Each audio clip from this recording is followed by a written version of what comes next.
I could have sworn if that arrogant fool had dared to speak another syllable, I'd have shattered his smug grin so thoroughly he'd never flash it again. The dinner was one I dreaded from the start, a reluctant obligation I hadn't chosen.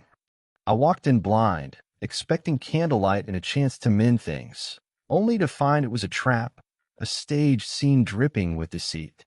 There he sat, Nathan Carver, my wife's so-called work confidant, lounging like he owned the place. His tailored gray jacket screamed gym obsession, his smirk radiating a confidence that grated on my nerves. And there was my wife, Elise, perched beside him, her fingers grazing too close to his wrist, her laughter at his shallow quips slicing through the air like a blade. Elise had lured me here with promises of a serious conversation, a chance to salvage our fraying marriage. I'd clung to that hope, naive as regulament. I was dead wrong. Elliot, she said, her voice honeyed, gesturing to the chair across from them. This is Nathan. You've heard me talk about him from the office. Oh, I'd heard plenty too much. The mentor, the visionary, the one who truly understood her. The signs were there, but I'd ignored them. I sat, jaw tight, forcing a smile while my hands balled into fists beneath the tablecloth. Nathan leaned forward, his gaze locking onto mine, sharp and challenging, like we were duelists at dawn. Let's cut to the chase, Elliot, he said, his tone slick, deliberate. You've got two paths, walk away quietly or deal with me directly. Elise didn't blink. She just smiled, a faint curl of her lips that twisted my gut. The world narrowed to a pinpoint, the only sound my pulse thundering in my skull. Walk away quietly or deal with me directly. He expected me to slink off, to surrender my life while he stepped into it with her. I exhaled, mirrored his stare, and said, voice low, you want to keep that face intact, or should I rearrange it? In a heartbeat, I was on my feet, my fist crashing into his jaw, sending him sprawling across the table. Glasses shattered. Red wine bloomed across Elise's cream dress like a wound. The restaurant erupted in gasps and shouts. Nathan staggered, trying to rise, but another blow sent him back down, years of bottled-up pain. Her distance, her coldness, fueling every swing. Elise grabbed my arm, shrieking, Elliot, stop. You're making a fool of yourself. A fool? After she'd orchestrated this public dismantling of our marriage, parading me before her new favorite like I was nothing, security swarmed in, hauling me out, my shirt stained with wine and blood, shards of glass biting into my knuckles. Nathan lay crumpled, his bravado seeping into the polished floor. Outside, the night air hit me, sharp and cold. I stared at the restaurant doors as they swung shut, rage draining into a hollow quiet. One truth burned clear. She hadn't just betrayed me. She'd choreographed my humiliation, a final performance to end our story. I'd walked in like a pawn, unaware the game was already over. Elise once gazed at me like I was her world. Now she mocked my ruin over candlelit appetizers. But that night didn't destroy me, it lit a fire. This was far from finished. When I got home, the house felt alien, as if the walls themselves had shifted, not in placement but in spirit. Her scent hung in the air, floral and familiar, but was tainted by something else, bold, intrusive, like an unwelcome guest. I moved to our bedroom, where the bed was immaculate, corners tucked with a precision Elise never bothered with. I sank onto it, hands still raw from the fight, my mind a storm of jagged images, Nathan's taunting voice, Elise's serene betrayal, the flicker of triumph in her eyes as I was dragged away. My phone hummed with a message from her that was unnecessary. You humiliated yourself. No concern, no regret, just a sharp jab of blame. That was the moment something snapped. I rose, not driven by doubt anymore, I knew, but by a need for proof, something solid to anchor the chaos. I began my search in the wardrobe. Everything seemed ordinary until I reached the lower shelf. A pair of sleek, sapphire blue stilettos, pristine and costly, caught my eye. Elise hadn't worn anything like that around me in ages, preferring flats and comfort. My pulse quickened as I moved to her desk, where her tablet lay, screen dark but unsecured. She'd always assumed my trust was unbreakable. She'd miscalculated. I swiped it on, and the first image that loaded stopped my heart. There was Elise, posing in a dimly lit hotel suite, her outfit minimal, the mirror reflecting a room I'd never seen. The timestamp read last Saturday. She claimed she was at her cousin's bridal shower in Napa. Another swipe revealed Nathan in the background, casual in a towel, combing his hair. My breath grew thin, my vision blurred with heat. There were clips, texts, even voice memos. His low voice purred, calling her my hidden gem. Her laughter, light and giddy, answered, and in one note she called him my escape. I nearly smashed the tablet against the wall. They ridiculed me, her voice mocking. He still thinks it's just a rough patch, poor thing. That stabbed deeper than any blow I'd landed last night. The pieces fell into place, her late-night work calls, the sudden book club evenings, the new wardrobe she never wore for me, the dismissive glances when I reached for her. She detached long ago. I wasn't her husband anymore, just a shadow in a home she no longer claimed. The next morning, she strolled in as if the world hadn't shifted, her hair swept into a loose bun, coffee in one hand, phone in the other, oblivious to my presence. I sat at the kitchen table, my gaze fixed on her. She glanced up, eyebrows raised. "What's with you?" I said nothing, just slid the tablet across the table, its screen open to their messages. Her fingers halted, her eyes locked on the display. Seconds stretched before she met my stare. "Why are you digging through my things?" No apology, no defense, just a sidestep. I leaned in, voice steady but sharp. "You deceived me for months. You made me question my sanity. You paraded me into that restaurant to discard me like garbage while you played games behind my back. And you're upset I found the truth." She shrugged, her expression cool. "You've been stagnant, Elliot. You stopped caring. I needed someone who made me feel alive." My jaw clenched. "So you picked a self-obsessed poser who thinks charm is a personality?" Her lips curled faintly. "At least he pays attention. At least he doesn't make me feel like I'm fading away waiting for you to wake up."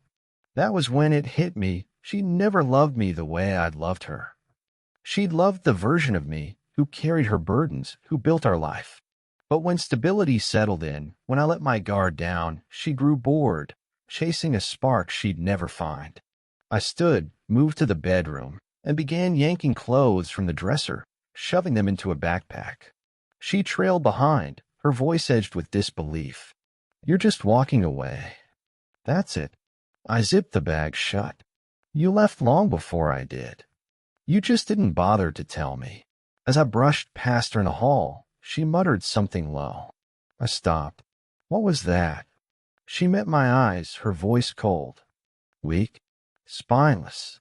You were never enough for me." I didn't respond, didn't flinch. I just walked out, the backpack heavy on my shoulder, leaving the woman I once cherished in a house built on her lies. But beneath the ache, a fire burned. This wasn't the end. That night, I settled into a bare rental apartment, four walls stripped of history, free of her betrayal's weight. The silence was oppressive, pressing against my skull. Sleep wouldn't come.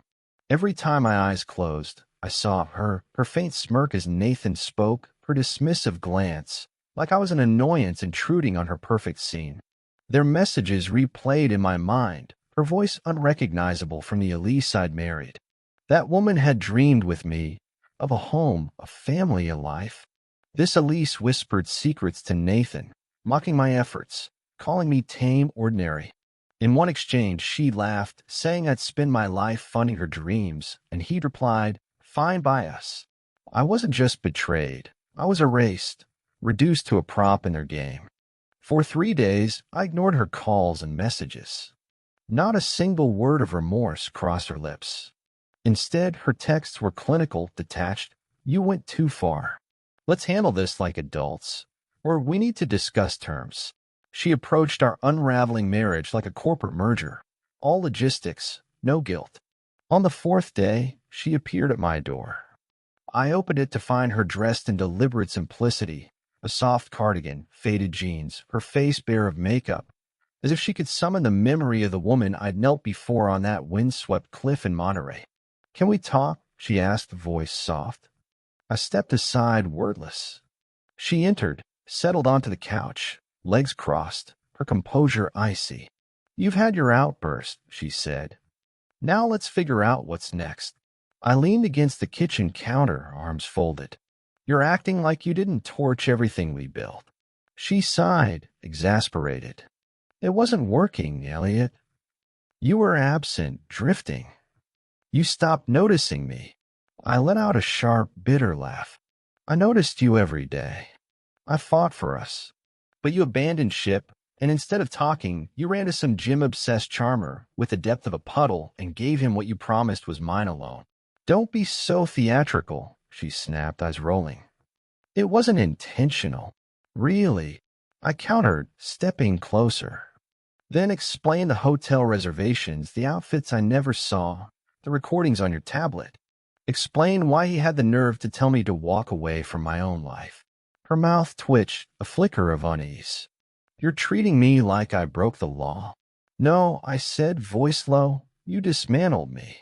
You erased who I was and didn't even have the decency to mourn it." She shot to her feet, anger flaring. "I needed more, Elliot. You didn't deliver. You were just there, coasting through life, the same predictable man I married. And now you're blaming me for finding someone who sparked something in me." She moved toward the door. "You always play the martyr. Maybe if you'd been stronger, I'd still be yours." I blocked her path, voice steady. "I don't have a wife. I never did." I had a leech, smiling as it bled me dry. She spun back, her gaze darkening. "You think you're the only one who hurt? I spent years pretending I was content." "You didn't pretend," I said. "You deceived." Then, as if discussing the weather, she dropped the truth. "I've been with Nathan for 6 months. And you know what? I feel awake again. 6 months. Every moment I'd question her distance. Every night I'd reach for her only to be met with indifference. It all clicked. While I planned our future, she was weaving a new one with him. While I poured myself into our life, she was building another in secret. I didn't shout, didn't crumble. I just nodded. "Fine," I said. "Then you don't need to know what I did yesterday." Her eyes narrowed. "What's that supposed to mean?" I pulled a manila folder from a drawer and set on the table. Inside were printouts, bank records, screenshots of transfers from our shared accounts, her hidden credit card charges, hotel invoices, even a transcript of her and Nathan discussing how to conceal their spending. I called in a favor from an old friend, a retired detective who worked fast and asked no questions. Elisa's face drained of color. "Elliot, what is this?" I met her gaze, unflinching. "Proof. I'm filing for divorce, and I'm taking what's mine. Your so-called hero will learn what happens when you underestimate a man who's been pushed too far." She reached for the folder. I pulled it back. "We're finished. Get out." For the first time, her lips quivered, a faint crack in her armor. But it was too late for regret. The man I'd been, the one who trusted her blindly, who waited for her to return, died at that restaurant. Someone sharper stood in his place. And I wasn't done. 3 days later, Nathan showed up at my workplace, all bravado, like he'd rehearsed the scene. He lounged against his silver Mustang outside the parking lot, sunglasses glinting, his familiar smirk plastered on. I knew he wanted to stage a man-to-man talk, maybe toss out a half-hearted excuse. But seeing him reignited a fury I hadn't felt since my teenage brawls behind the school gym. "Elliot," he called, voice easy, like we were old pals. I kept walking, eyes forward. "Got a minute," he said, stepping into my path. I stopped, sizing him up. He wasn't worth my energy, but I couldn't let him slide, not after what he'd done. "What do you want, Nathan?" He shrugged, all casual confidence. "Look, I didn't plan for things to explode like that. I thought she'd end it with you cleanly, not drag you into that dinner mess." "You thought?" I echoed, voice tight. "You thought you could waltz into my wife's life, into our home, and I'd just fade away?" He raised his hands, placating. I hear you, you're angry. But let's not act like she didn't choose this too. I stepped closer, my voice low. She made a choice, and so did you. So drop the dream of stepping into my shoes. You're not the conqueror, you're just a fling who got too bold. His smirk faltered for a split second. You should know she's talking about moving in with me. Great, I said, unflinching. She'll fit right in with your mirrors and your ego. His jaw tightened. I'm not intimidated by you, Elliot. Then you're dumber than you seem, I said, leaning in, because you should be. He tensed, jaw flexing. This doesn't have to get ugly. It got ugly 6 months ago. I shot back when you started dictating my options. I repeated, calm but lethal. Want to keep that smile intact? Or should I fix it for you? He flinched, just enough to betray the fear beneath his polished exterior. All his posturing, his gym-honed confidence. It was a facade, built for show, not survival. I turned and walked away from Nathan, certain that the true blow, that strike, wouldn't come from my fists. Back at the rental, I flipped open my laptop and dove back into the evidence. The timeline, the documents, the undeniable truth. My lawyer was already drafting the divorce papers, and each new discovery tore apart the illusion Elise had crafted. She'd siphoned money from our shared accounts for lavish weekends, bought Nathan a sleek leather wallet with my funds, even funneled cash through her cousin's name. Her carelessness was staggering, her greed laid bare. What shook me most wasn't the money. It was her effortless duplicity, the way she could weave lies with a smile, casting herself as the wronged party. Every text I unearthed, every transaction I traced, hammered another nail into the coffin of the woman I once believed in. That evening, my phone rang, her name flashing on the screen.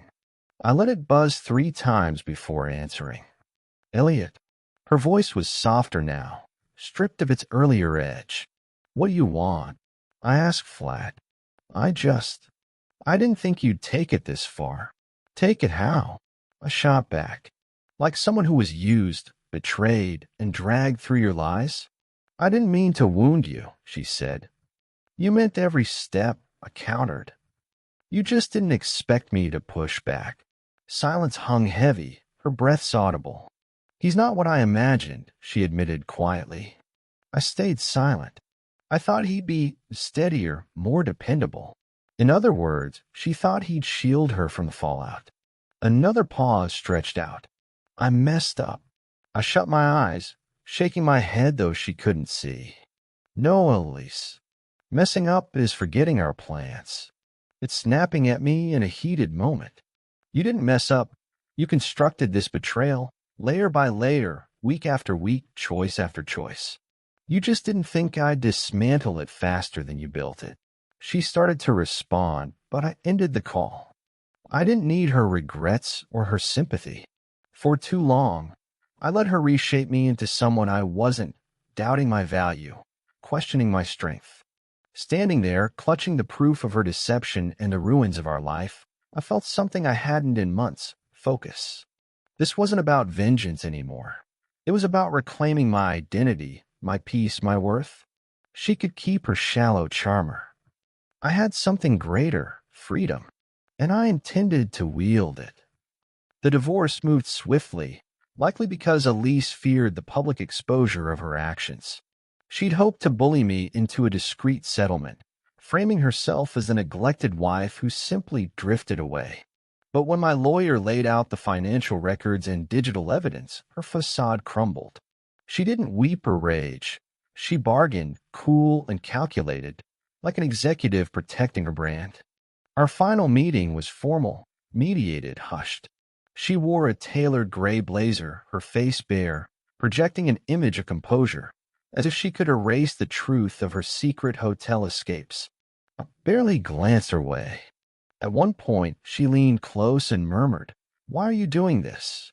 You're dragging us both through the mud." My voice stayed level.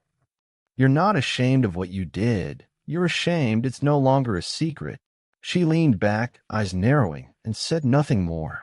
When it was done, I walked out with my integrity whole and a fresh start. She left with her reputation in tatters, Nathan lingering outside in his car, texting her like a restless shadow.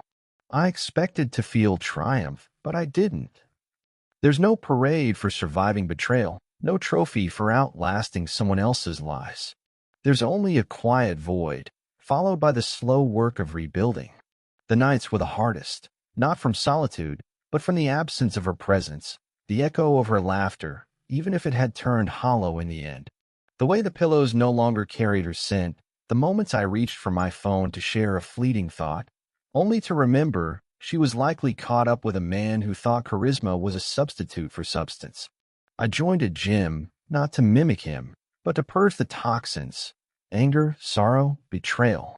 The weights became my release, each lift pulling me closer to the man I'd been before her. Not hardened, not shattered, just me rediscovered.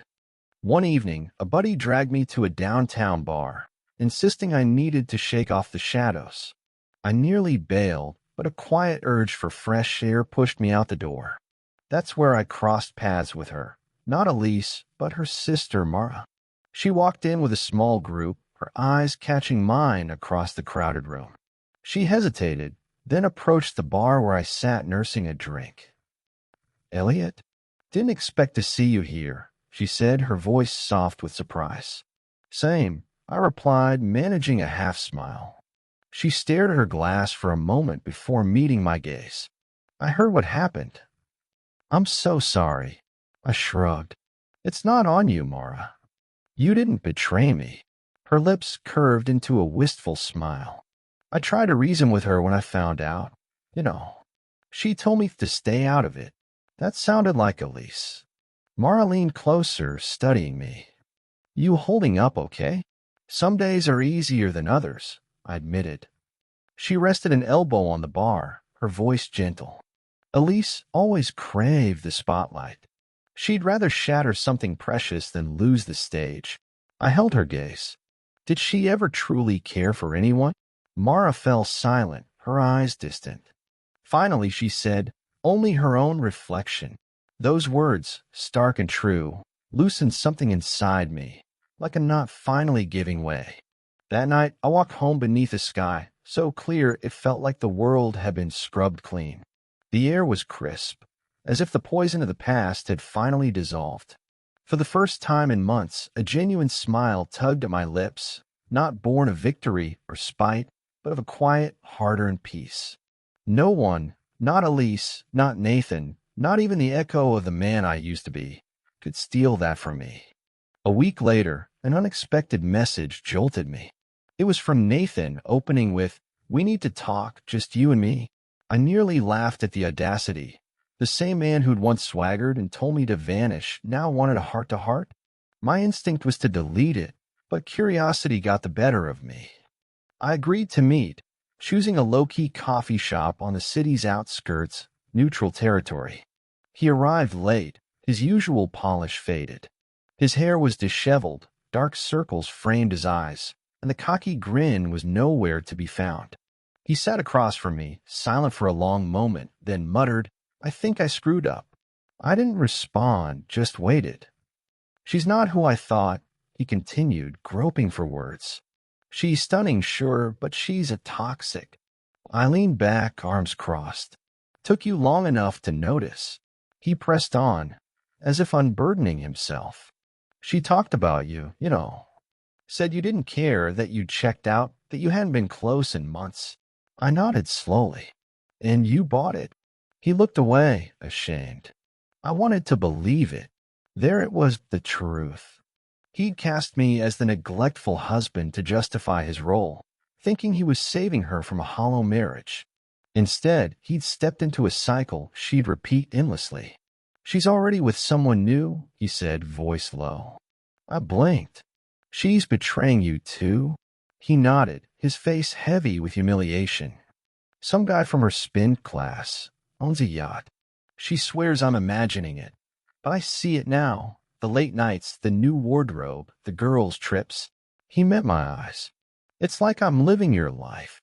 Part of me wanted to gloat, to rub his failure in his face. But all I felt was weariness. "You helped create this mess, Nathan. I said quietly. Now you get to feel its weight. He scrubbed a hand over his face.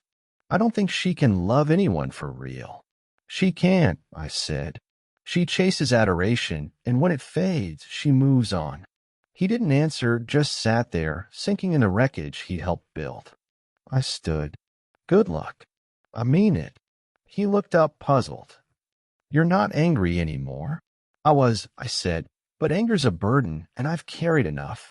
Walking out, the sunlight warmed my skin, pure and untainted. I felt lighter than I had in ages.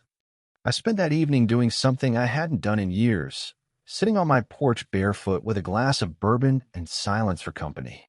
No phone buzzing, no lies, no masks. Just me. It's strange how betrayal can feel like death when it first hits, but in the aftermath, you start to realize it was the beginning of something else, a shedding of skin, a brutal rebirth. Ashley had called once since the papers were finalized, left a voicemail. I never listened to it. I deleted it the second I saw her name. She didn't get closure. She didn't get the last word. That was mine now. I started traveling again, weekend trips, hikes, old hobbies I let fade while trying to keep a marriage alive that was already rotting from the inside. I even reconnected with my brother. We hadn't spoken in over a year because Ashley said he drained my energy. Turned out she just hated that he saw through her. Rachel texted me occasionally, nothing heavy, just check-ins, a shared joke. I appreciated that she never tried to dig for details or force healing. She just let me exist. One night, she sent me a photo of an old Christmas from years ago, me, Ashley, and the whole family. I looked at myself in that photo for a long time, the smile on my face, the way I held her hand. I wasn't faking it.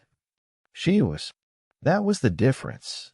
I've learned to stop mourning what never really existed, the love I thought I had, the marriage I thought we shared.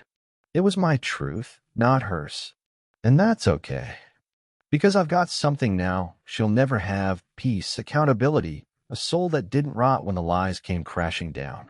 She's probably still out there, chasing that feeling, that height, that next man to worship her until he sees what's behind the smile. But me, I'm building again, brick by brick. And this time it's real. A few months passed. Seasons changed. I didn't count days anymore, just small victories. Waking up without a pit in my stomach, eating without that metallic taste of anxiety, sleeping through the night without nightmares of her voice whispering lies in my ear. Then, one morning, I opened my email and saw her name again. Ashley. Subject line, please just hear me out. I stared at it for a good 5 minutes before clicking. Logan, I know I'm the last person you want to hear from. I wouldn't be writing if it wasn't important. I'm messed up. I see that now. Chase is gone. He left after I found out he'd been cheating, and now I'm just alone. I've had time to think about everything, us, what I did. I don't expect forgiveness, but I need you to understand that I was lost. I wasn't trying to hurt you. I was trying to feel something, anything. And I realize now, the only time I ever felt truly seen was when I was with you. You were always there. Maybe I didn't appreciate it then. Maybe I was too blind to see how rare that was. Can we talk? Just once? Please. Ash. I read her email once, then twice, before deleting it without a word. Here's the truth. Elise wasn't reaching for me. She was grasping at the man who'd once dimmed himself to keep her content, the one who'd bent and sacrificed to hold her world together. That man vanished the night she orchestrated my public disgrace, dismissing me like a weight she was eager to shed. What she truly longed for wasn't me, but the security, the devotion, the certainty that someone would mop up the chaos she left behind. She didn't miss me. She missed being the center of someone's universe. That was the difference. By then, I'd already met someone new. Her name was Nora. Our paths crossed by chance in a quiet bookstore.